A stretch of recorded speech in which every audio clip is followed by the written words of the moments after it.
nangwaka opika pendedi eloko yango bozelaki ye sango ya mokwake ya mbiji pona bino nyonso ba ressortissant sud ubangi bana ya gemena ya bilu yango yo compagnie africaine d'aviation CAA na mokuse oyo mesana kopesa bilengi azongisi bavol na ville ya gemena désormais bokobanda kozwa 2 fois par semaine veut dire lundi na jeudi bavol vers Kinshasa gemena Kinshasa kasi bavol yango pe na avion bimpuka te kasi na Airbus A320 CAA elengi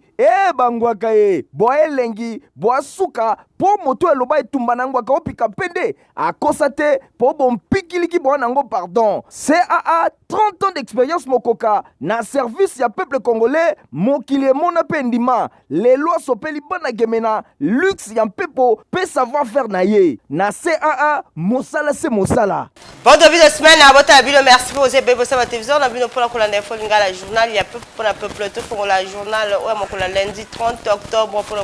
chef de l'État Félix Antoine Tshisekedi Tshilombo a participé à sommet. Il y a 3 bassins, il y a Brazzaville et pour Wapi à prononcer discours moko très important l'occasion il y a sommet au héritier ma opinion va détail. Permettez-moi de réagir à la très brillante prestation de notre frère le président William Ruto qui m'a Basis Oyo ezapona objectif ko coordonner politique ya lutte contre déforestation peut ko protéger climat na kere ya débat mondial pona Oyo etali réchauffement climatique ba bassin ya Congo ya Amazonie ya Borneo Mekong Oyo ezana partie ya solution sommet Oyo ezelaki yamba physiquement une vingtaine ya ba chef d'état ba pays membres ya 3 bassins forestiers tropicaux kasika ka ba dirigeants ya ba pays ya bassin du Congo bango elongo na ba représentants ba organisation internationale nde ba répondre qui na invitation beaucoup tani Oyo ezali ko intervenir na 3e paire de jour ya ba travaux Oyo et salimaki et pa ya ba ministre et pe expert yango e kozala marqué na série ya ba prise ya parole ya ba travaux Oyo en huis clos ya ba chef d'état na discours na ye président Tshisekedi ye azlobela kimingi ba atupe opportunité Oyo ya secteur forestier congolais forêt équatoriale pe ya République démocratique du Congo ezali deuxième massif forestier na monde mobimba ezali bongo na 155 millions d'hectares près de 10% ba forêt tropicale ya mokili mobimba natina wana Félix Antoine Tshisekedi Tshilombo alakisi ke RDC azali koluka ko bénéficier à juste proportion ba dividende ya solution mondiale na question ya réchauffement climatique en marge ya participation na sommet Oyo président de la République a koki kozwa quelques rencontres bilatérales et longo na ba homologue na ye Oyo bazali président na Congo Brazzaville mboka ya président Denis Sassou Nguesso. Tetika la kaka na masole oyo ya président de la République Félix Antoine Tshisekedi Tshilombo boyebake ya mama kitoko kuna na Brazzaville boyebake azali accompagné na première dame Denis Nyakero Tshisekedi bolanda reportage au héritier mapini masale. Chef de l'État Félix Antoine Tshisekedi Tshilombo accompagné la distinguée première dame Denise Nyakero Tshisekedi bakomaki week-end de l'équipe na Congo Brazzaville et paiwapi bazali ko participer na sommet ya 3 bassins forestiers ba assise Oyo ezapo na objectif principal ya ko coordonner ba politique ya lutte contre la déforestation pe ko protéger climat au cœur ya débat mondial pona Oyo etali réchauffement climatique ba bassin nyonso ya Congo ya Amazonie pe ya Borneo Mekong bango bazali bongo na parti moko makasi ya solution natina wana chef de l'État Félix Antoine Tshisekedi Tshilombo na bokomi na ye na mboka Brazzaville à partir ya aéroport ayambamaki na ba officiel ya République du Congo pe ya République démocratique du Congo bongo tangu azwaki nzela pona kokende epai wapi ye azali kovanda boye full moko ya diaspora ya République démocratique du Congo oyo azwami na mboka Brazzaville bazalaki pe wana le long ya nzela bazali koyemba bazali kosepela pona komona Félix Antoine Tshisekedi Tshilombo Fachu Beton akomi na mboka Brazzaville pona ko participer na sommet oyo ya bassin forestier elongo na première dame Denise Nyakero Tshisekedi ambiance ezalaki vraiment au rendez-vous ndenge kaka bino moko bozali komona accueil ezalaki vraiment chaleureux.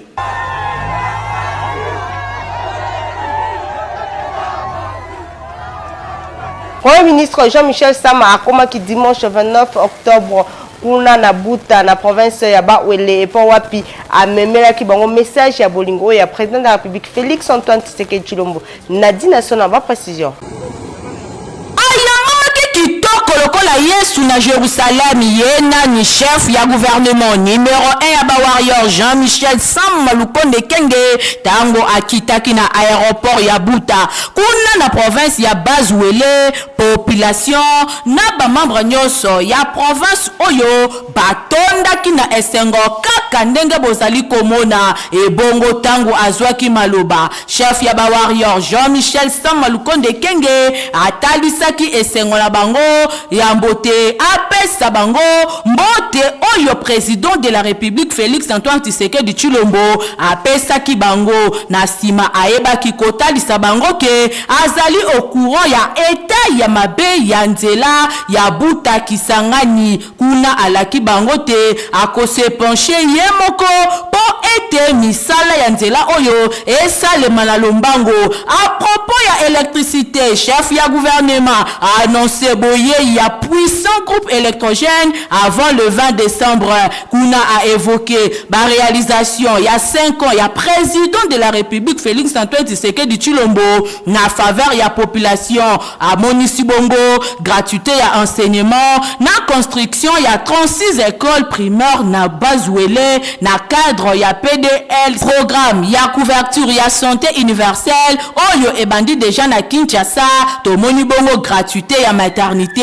kasi yango ekosalema na ba province nyonso ya RDC. Premier ministre a évoqué kipe question ya sécurité et pa wapi atalisi bango ndenge Rwanda aza ko soutenir ba M23 kuna et pa wapi bazo bundisa RDC na province ya Nord Kivu pe alobela ki bango likambo ya bambororo na province na bango ya Bazuele abeleli na population basi mobiliser bazana na sima ya chef de l'état pe ba FRDC po kimia pe sécurité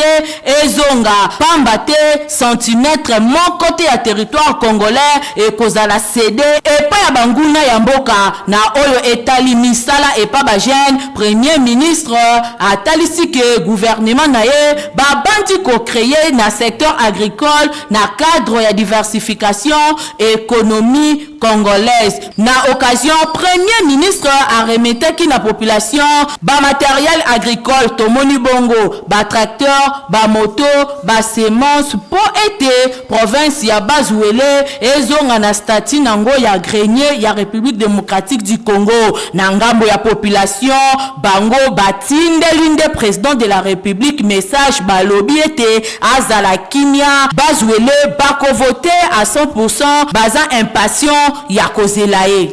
Na masolo ya Seni bo to signaler bino que rapporteur ya Seni ya sala qui descend week-end eleki na ba antenne ya Kinshasa pona kotala ndenge nini ba électeur bazako visiter ba liste na bango. Stéphane Skande ba détail.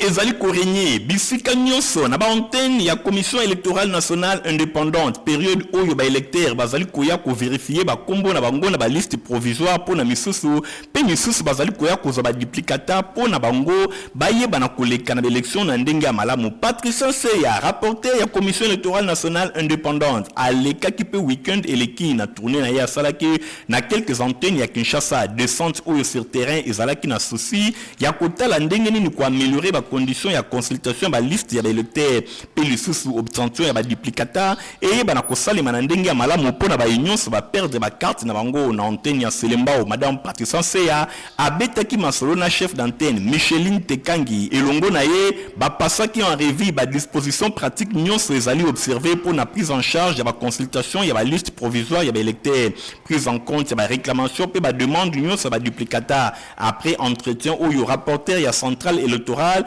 à salaki ba échange elongo na ba électeur oyo bazalaki présent oyo ba posaki quelques questions to ba préoccupations et pa wapi Patricia Seya a répondaki bango na ndenge moko ya malamu. Antenne ya Ngalima a se livraki na même exercice aveyaki na consultation ndenge ezali ko salema na respect ya ba norme pe a se rassuraki ke ba équipe nyonso bazali chargé pour na ba opération bazali équipé pour na ko assister ba citoyen nyonso oyo bazali ko tuna mituna transparence impartialité nyonso ezalaki vraiment vraiment au rendez-vous. Kasi na Selemba Ongali mape Gombe pa iwapi a clôturer qui tourner na ye, Madame Seya a saisi ça qui occasion pour na ko expliquer na bato misusu ke espace physique oyo ekoyamba ba liste nyonso ya ba combo ezala affiché oyo ezali préposé pour na vérification. Asengi na ba nyonso bazana ba connexion, ba consulter ba site web ya CENI partout et pa iwapi bango bazwami. Disposition oyo ezali conforme na 3 premiers alinéas ya article 6 ya loi électorale ndenge atalisi. Ordre ezali ko régner yango e bato nyonso bazali ko réclamer pe ba duplicata bazali ko zwa yango ba disposition ezwami vraiment. Liboso ba panzisango Patricia se ya atalisi ke la plupart ya ba cas oyo bazali ko prétendre ke ba bosana ki ke ba agent électoral ba s'enrôler ki vraiment te bango ezali ba circonstances oyo CENI à maintenir dernier enregistrement na ba antenne ba enregistrement oyo esalema ki liboso pona bango ezali supprimer. Madame Patricia se ya atalisi ke visite na ye ezan importance moko makasi pona ko garantir processus moko démocratique transparent et équitable. Rapporteur adjoint à CENI Paul Moindo à l'ancien amphithéâtre, il y a l'université William Booth, niveau 2, il y a formation, il y a membre, il y a bureau de vote, dépouillement, puis membre, il y a centre locaux, il y a compilation, il y a résultat, pour na mingi bolanda reportage OES, Stéphane Scandi. Adjoint à la Commission électorale nationale indépendante, CENI na Mokuse, Paul Moindo, Moulemberi, yé à l'ancien amphithéâtre, il y a université William Booth, deuxième niveau, il y a cascade, il y a formation, il y a membre, il y a bureau, il y a vote, dépouillement, il y a membre, il y a centre locaux, il y a compilation, il y a résultat, pour un scrutin, il y a le 20 décembre 2023, dans la cérémonie Oyo et Tambola qui n'a pas malamu, n'a pas sous-chef lié, il y a 26 provinces, rapporteur adjoint à CENI, Azalaki accompagné d'un secrétaire exécutif provincial, Sep Namokuse ya Kinshasa, Nicole Chubola. Pendant 10 jours, 145 facilitateurs Mobimba, experts ya CENI, bako formé 1364 participants en Katina Bango, formateurs électoraux nationaux. Au total, il y a 232 formateurs électoraux provinciaux, 642 les sous membres, il y a un secrétariat exécutif provincial 185 Mobimba, puis chef d'antenne 306 au total. Session où il faut permettre de maîtriser procédure pour une opération, il y a vote, dépouillement, compilation, il y a scrutin, remplissage, il y a différentes fiches, utilisation, il y a dispositifs électroniques, il y a vote, dev namokuse, puis constitution, il y a différents plis. Avant Atalisa qui caractère irréversible, il y a un scrutin où ils allaient prévu le 20 décembre 2023 et l'ongona lancement il y a étape où il y a cascade de formation. CENI azali kopusa na tango moke na kasinaba pa ya milai na scrutin il y a le 20 décembre 2023 oyo est commis réalité. CENI azali ko travailler na butu pe na moi pour na ko atteindre l'objectif organisation d'élections transparentes, crédibles, libres et démocratiques pe apaisées na ndenge calendrier électoral oyo ezali ko talisa. Sur le plan logistique, ba grande manœuvre, il y a ba déploiement ba kits électoraux pe ba kits bureautique nyonso ezali ko salema déjà sur terrain. Auparavant, Sep Kinshasa ba pesa qui bref aperçu ba matière où ezali prévu na session oyo pendant 10 jours et l'ongwa ba facilitateur crédible bango ba kotala ba module oyo ba programme gestion administrative et financière, communication électorale, logistique des opérations, sensibilisation électorale, conditions ya réussite ya formation électorale, organisation pe structure ya vote pe déploiement, centre de vote pe misusu nyonso ekolobelama ba participant na ba niveau mibale o ya cascade ya formation bazala ki invité na management ya CENI kosa la preuve ya ponctualité, ya discipline, ya participation active pe ya motivation, ya assiduité pour la mise à jour ya ba connaissance électorale pour na ko contribuer na réussite ya ba opération ou union so ekosalema. En général, il y a autre vision du Congo, maître Magloire Kassongo Sangisaki, Mikolele Kiba Maman, il y a base nayo baza ko représenter cette commune où ils ont constitué na Funa. Héritier m'a puni mais petit ne pas détail.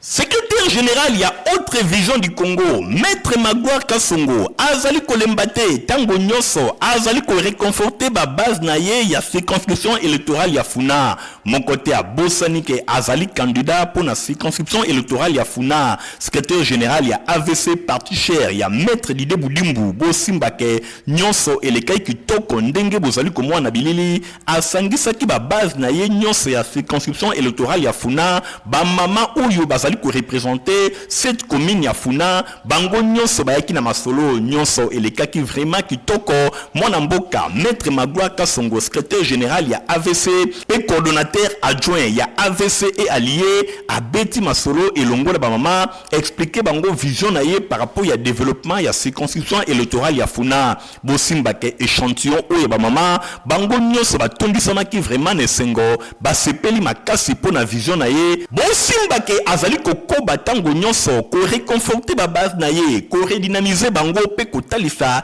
eloko nini azana yango lokola likanisi po na développement ya Funa bisika nyonso azali kotambola ba base nyonso azali kosangisa bazali kosepela.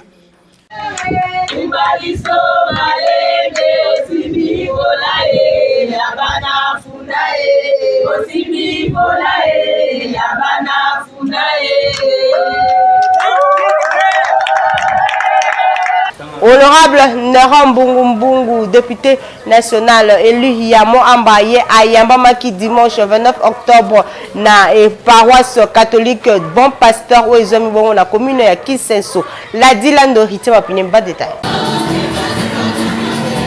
Honorable Nero Mbungu akitaki yonga eleki na paroisse catholique Bon Pasteur ezwami na commune ya Kisenso wapi pa curé ya paroisse Abbé Zakari Kalemba abengisaki ye po na koassister na messe oyo esalemaki po na kopesa au revoir na vicaire ya Bon Pasteur Abbé Christian Maleta oyo batindie na grand séminaire Jean 23 na sima ya nomination na ye comme formateur pe économe na maloba na ye Abbé Zakari Kalemba atalisaki na bandimi bolamu ya mfumo banga moyo asalaka po na paroisse na bango ya Bon Pasteur pe mutu nyonso amonaka na tina wana arasiraki ke akokoba kaka ko soutenir ye na ngambo na ye honorable Nero Mbungu évangéliste itinérant atondaki bolamu epai ya curé ya Bon Pasteur po na confiance apesaka ye pe invitation apesaki ye na messe oyo po na kopesa au revoir na vicaire Maleta oyo mpo na mfumo banga moyo azalaki malamu elongo na bandimi nyonso.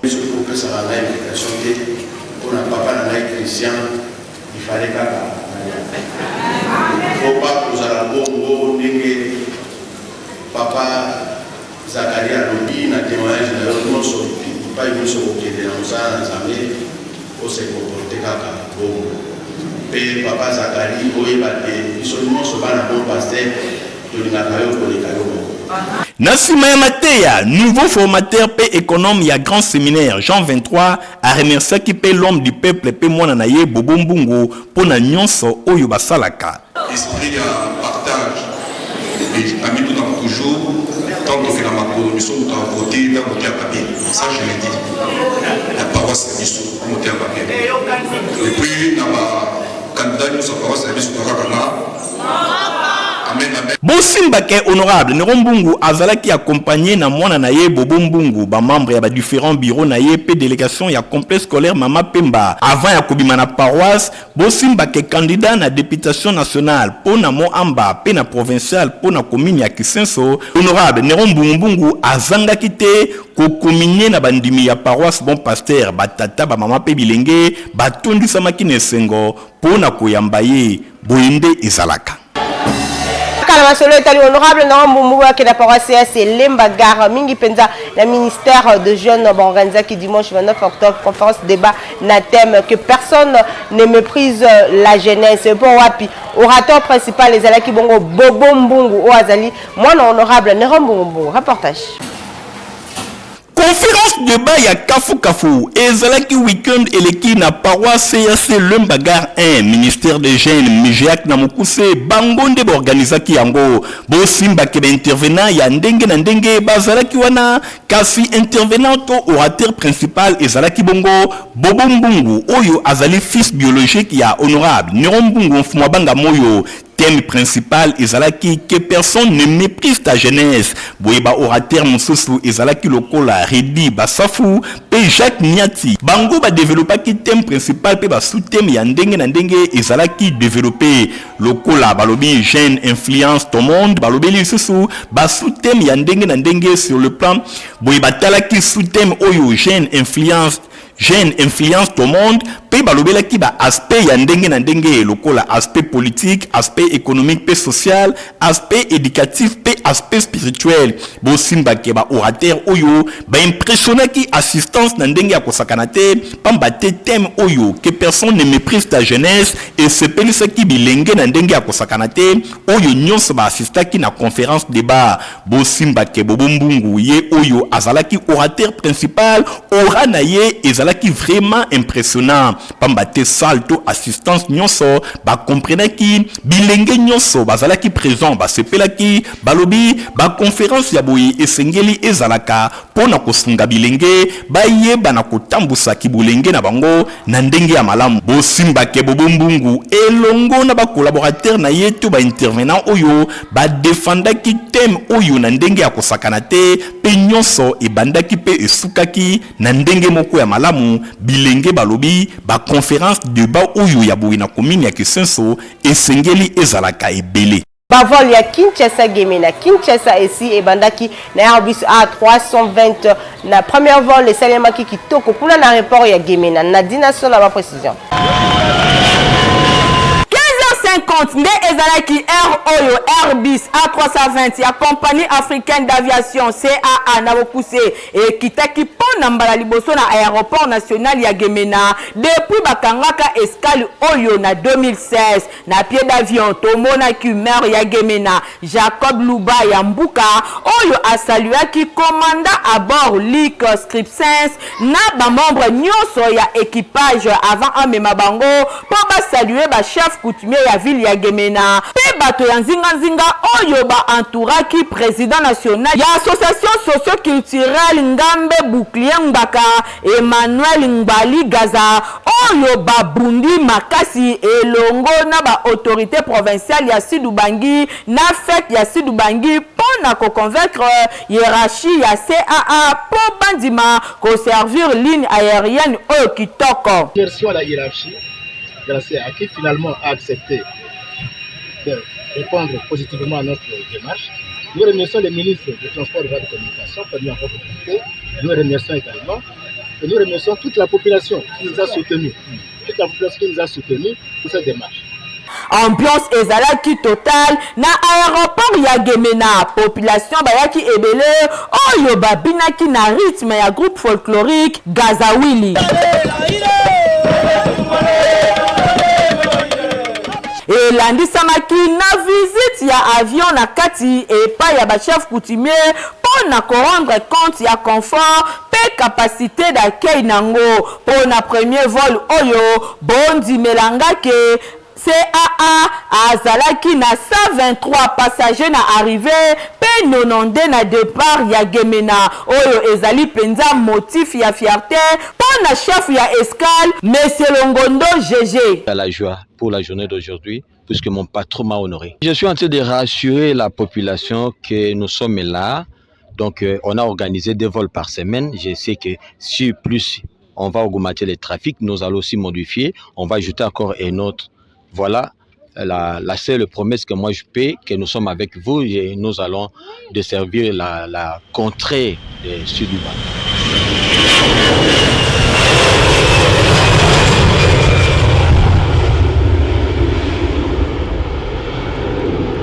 La nationalité libre inscription boyebaki Institut supérieur de technique protestant de Kinshasa ba fongoli ba porte na ngo pour na inscription ya année académique 2023-2024. Nadine National Francis Kanza Lokoka ba détail. Koko oui kota porte ezapolele yango elingi tout simplement kolobake na Institut supérieur technique protestant de Kinshasa ISTPK na mokuse ba fongoli ba porte na bango pour na ba inscription ya année académique 2023-2024 et pa yuapi baza la mission semoko ya conformer ba technicien ya qualité na sciences de santé pe infirmière oyo bazo procédé na ba section lokola section technique ya laboratoire sciences infirmières sage-femme pédiatrie, informatique de gestion, santé publique, santé communautaire, pe technique biomédicale na ISTPK baza na système ya LMD oyo ba diplôme na bango eza reconnu na l'état na corps professionnel qualifié oyo ba pesaka ba formation moko ya kitoko kotia tembete baza na salle ya bibliothèque ekuba salle ya informatique ya malonga connexion nango ezalaka 565 po ba étudiant basala ba recherche na bango ndenge balingi bakisa lisusu centre hospitalier ya elengi oyo ISTPK asala yango uniquement pour na pratique ya ba étudiant bano bauti kosi sa classe to bengisi bino boya ko s'inscrire na université de biso parce que formation eza ya kafu ya kosakana te obaza vraiment na posa ya kosala science infirmier nazo benga bango vraiment baya awa na système ya LMD nyonso eza nango bien donc makambo ya bien ezoleka na formation eza kitoko donc au sentir vraiment que étudiants vraiment au centre de formation na vraiment kitoko makasi. Mona ISTPK na avenue Boudjala numéro 29 na commune ya Kintambo oza mobimba toujours na devise na bango savoir technicité développement.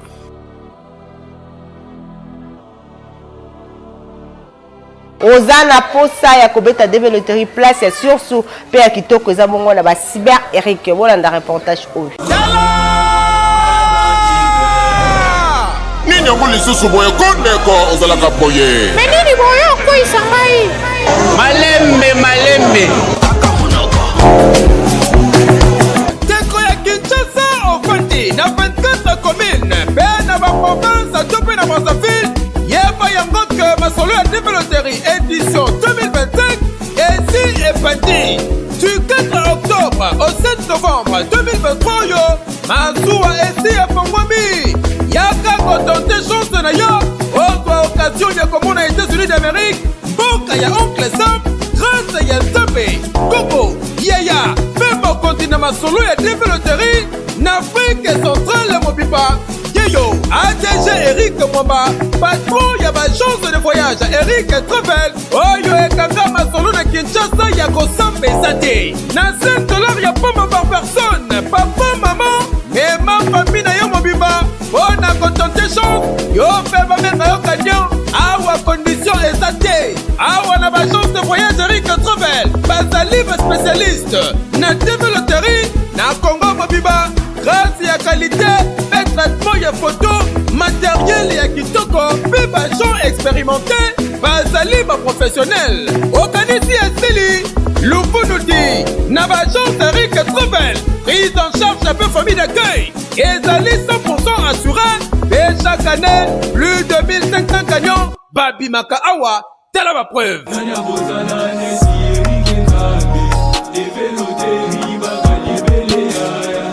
on a compété de développerie na bagence Eric Travel yaka na badresse oyo na Mikonga na commune ya Ntele ozali sur boulevard Lumumba numéro 44 na quartier Mikonga na commune ya Ntele référence CCT non loin ya alimentation régale na Victor 1 na Matonge avenue Victor numéro 20 en diagonale la maison communale ya Kalamu bongo na Victor 2 na commune ya Kasavubu doswa mis sur avenue Bongandanga numéro 2 na commune ya Kasavubu na kati ya immeuble PP Center bongo na rond-point Ipen dozali sur avenue Marine numéro 1189 na quartier Ngomba Kikusa na Binza Ipen en face ya entrée principale ya église de la Borne na commune ya Liberté doswa mis na avenue 11e rue numéro 119 quartier industriel référence CFR na Kitambo magasin avenue Kasavubu numéro 3 na quartier de l'Ipak na commune ya Ngaliema référence rond-point Kitambo magasin aussi Katena supermarché Facebook bongo na commune ya Masina na Tchangu ozwa mis sur boulevard Lumumba numéro 38 quartier sans fil na commune ya Masina référence entre Kimuta oza mobimba pota malonga pour la bana na bino eza potiva po yeba kepesaka santé ya kito. Ah merci ya buinde bana nyoso baza kuringa à la prochaine.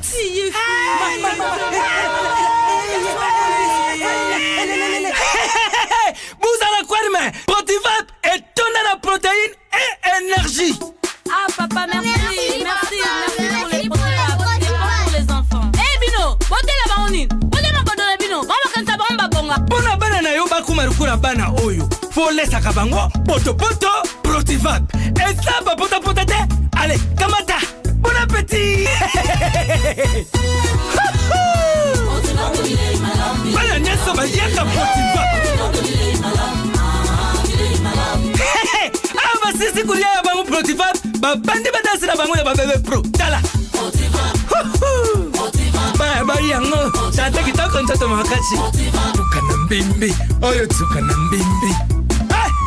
Makusa Protivac poto kitoko pona ba bébé pro. Bozala ki ebele pour la kolanda info ninga la journal ya pe pour la peuple se sepela ki na merci na Igor Ntingi Matomi na Zaki Bongo Nasima ya caméra concours rédactionnel ya Nadine Asona héritier Mapinde Mias par Zaki journal au montage et si maman qui pas Fabrice Lundombi pe Christian Kenge Beninga na bino to pisane rendez-vous ko les ko ya au revoir. Aïe etumba na ngwaka opika pendedi eloko yango bozelaki eye sango ya mokweke ya mbiji pona bino nyonso ba ressortissant sud ubangi bana egemena ya bido yango yo compagnie africaine d'aviation CAA na mokuse oyo mesana kopesa bilengi azongisi ba vol na ville ya Gemena désormais bokobanda kozwa 2 fois par semaine veut dire lundi na jeudi ba vol vers Kinshasa Gemena Kinshasa kasi ba vol yango pe na avion bimpuka te kasi na Airbus A320 CAA elengi bangwaka boa elengi boa suka po moto eloba etumba na ngwaka opika pende akosa te po bompikiliki boa nango pardon CAA 30 ans d'expérience mokoka na service ya peuple congolais mokili mona pendima les lois sopeli bana Gemena luxe ya mpepo pe savoir faire na ye na CAA mosala se mosala